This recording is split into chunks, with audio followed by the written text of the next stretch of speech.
qu'on s'engage à relever. Quand je mène mes batailles, quand je dépose mon idée, quand je lance mon affaire, quand je suis en train de monter mon entreprise et que maintenant j'ai besoin de coopter les personnes autour de moi, c'est-à-dire je monte une affaire, même si c'est simplement pour vendre la loco, et j'ai besoin des gens autour de moi qui vont m'aider à vendre la loco, quels sont les critères sur lesquels je me base pour coopter des personnes, pour avoir des personnes qui vont s'associer avec moi dans mes affaires. La chute de beaucoup d'entre nous viennent de mauvais choix de collaborateurs. On choisit très mal ses collaborateurs. Je veux faire mon affaire, déployer mon idée. Comment je choisis des collaborateurs stratégiques qui peuvent m'aider?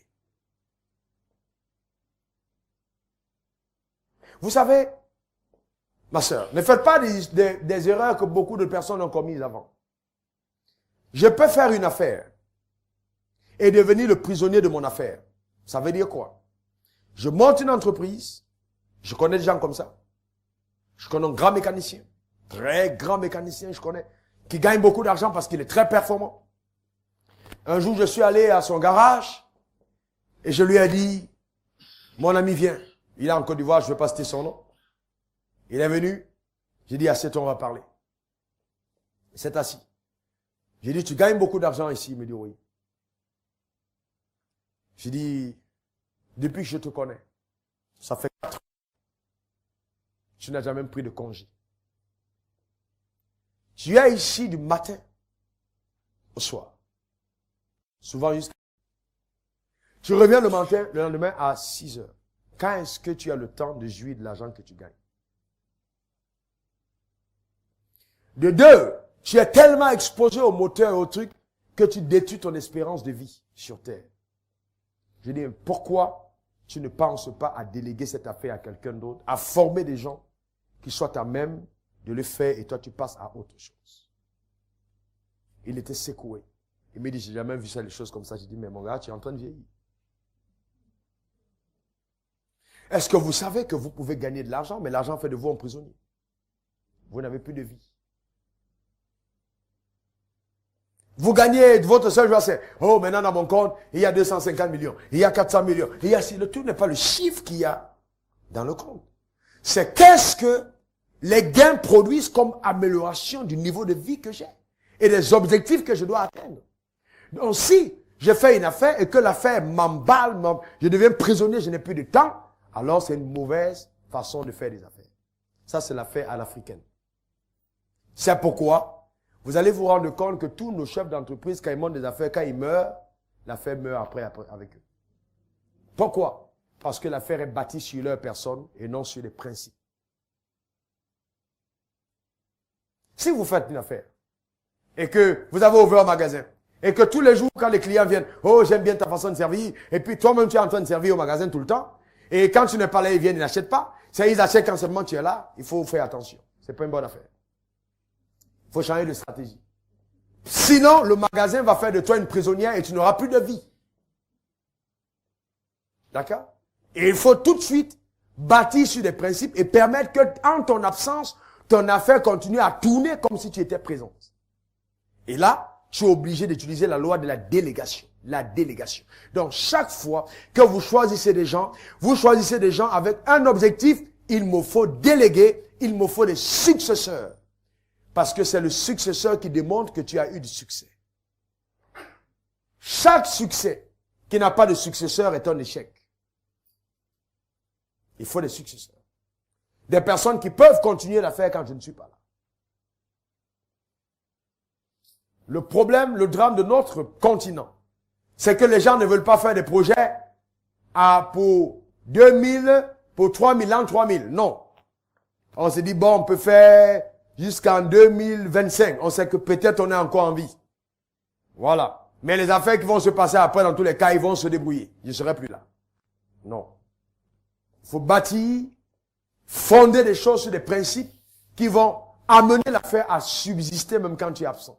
Je vous rappelle que dans les années 1800, 1900 au début, quand les grandes nations commençaient à creuser pour mettre le métro à l'intérieur, dans les grandes villes comme les États-Unis, où vous allez à New York, vous voyez, ça a été creusé en bas, il n'y avait pas encore d'embouteillage. Il n'y avait pas d'embouteillage. Mais pourquoi est-ce que les fondateurs des nations ont pensé à faire du métro en bas? Ils ont pensé à mettre le métro en bas simplement parce qu'ils ont anticipé. Ils se sont dit d'ici 100 ans, nos villes vont être saturées. Et si nous voulons être des villes compétitives, il faut anticiper.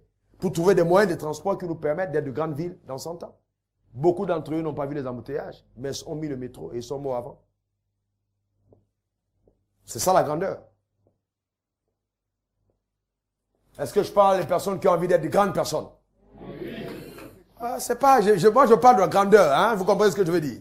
De grandes personnes influentes dans leur génération. Capables de faire de grandes choses. C'est ça que je parle. Bon, maintenant, si votre problème c'est de bien vendre, de bien coopter les gens dans QE pour avoir un réseau plus puissant et gagner de l'argent simplement, il n'y a pas de problème. Si ce n'est que ça, après ça, vous allez le faire. C'est pas un problème. Mais c'est pas là où je vous amène. Ça, ce n'est que le début. Ce n'est que le début. Voyez plus grand que ça. Pourquoi certaines personnes parmi vous ne penseraient pas, je reviens sur mon message, l'enseignement ne penserait pas vous-même à être des fondateurs de trucs comme QE en Afrique? Pourquoi vous ne pouvez pas être initiateur d'un réseau qui va quitter d'ici pour aller dans le monde entier? Pourquoi? Qu'est-ce qu'ils ont en Asie?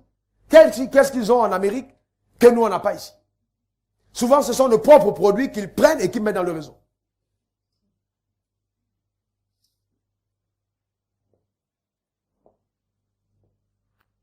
Permets à ta pensée d'aller jusque-là. Comment donc je copte les bonnes personnes quand j'ai un rêve qui est grand? Une vision grande que j'ai envie de déployer. Parce que le choix des personnes est vraiment important. Premièrement, il faut copter les gens par leurs compétences.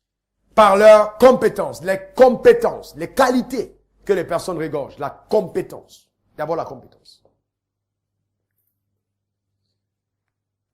Quand vous arrivez, j'ai pas dit que c'est le cas ici, dans le ministère, au ministère du Tourisme, au ministère des Affaires étrangères, vous vous rendez compte que généralement, dans la structure, si le leader est un gars de l'Ouest, on a plein de gens de l'Ouest à l'intérieur, n'est-ce pas? Ou bien même au niveau de bord et tout, c'est toujours ces gars. Mais vous voyez, nous on a souvent, parce qu'on parle beaucoup de langues, le tribalisme nous a mis beaucoup en retard. On copte les gens parce que ce sont les gens de mon village. Non, il faut copter les gens parce que c'est d'abord les gens compétents. C'est d'abord la compétence, la première base. La deuxième chose, quand vous coptez les gens, assurez-vous tout de suite que vous injectez dans chacune des personnes coptées la vision que vous portez. Il faut que ces personnes portent votre vision, qu'ils comprennent la vision. Donc, passez le temps à partager correctement la vision aux personnes que vous avez coptées. Ça va? Qu'ils comprennent votre vision. Qu'ils comprennent ce que vous avez envie de faire. Deux personnes ne marchent pas ensemble sans convenir. Donc, pour marcher ensemble, il faut convenir. Et donc, ce qui vous amène à convenir, c'est la vision commune que vous devez avoir.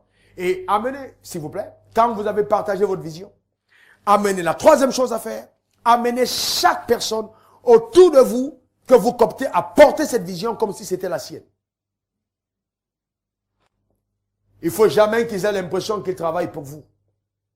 Il faut qu'ils comprennent qu'ils travaillent pour mettre une vision en marche. Donc, injecter la vision dans leur homme intérieur. Qu'ils fassent partie de la vision. Comment est-ce possible? Si vous montez une entreprise qui va... C'est exactement ce qu'on a fait dans QE, vous savez, non? C'est exactement la même. Quels sont ceux qui sont dans QE ici? Levez la main, c'est que vous êtes nombreux, levez la main, vous êtes QE. QNET, excusez-moi, QNET. Excusez-moi, ouais, voilà. Vous êtes tous de QNET. Vous voyez ce qui se passe? Ce qui se passe, c'est quoi, QNET? Ce qui se passe, c'est quoi? C'est que vous avez porté QNET, c'est devenu votre propre entreprise. C'est devenu votre propre affaire. Qu'est-ce qu'ils ont réussi à faire? Ils ont mis en vous, s'il vous plaît, ils ont injecté dans votre homme intérieur leur vision et c'est devenu la vôtre. Qui parmi vous a déjà rencontré personnellement le fondateur de QNET? Personnellement, vous l'avez rencontré lui-même. Le fondateur même qui a créé QNET. Une seule personne. Une seule personne. Vous avez parlé ensemble en combien de temps? Est-ce que vous avez causé? Le fondateur même. C'était où? Quel pays? Jakarta. En Indonésie. Tu es parti? Tu l'as vu à distance. Il t'a reçu? Vous avez parlé ensemble? Mais tu l'as écouté parler. Très bien. Mais vous voyez, vous portez la vision. Une sur peut-être une centaine. Vous portez la vision comme si c'était la vôtre. Pourquoi? Pourquoi ils font ces formations? C'est pour vous injecter la vision de Christ.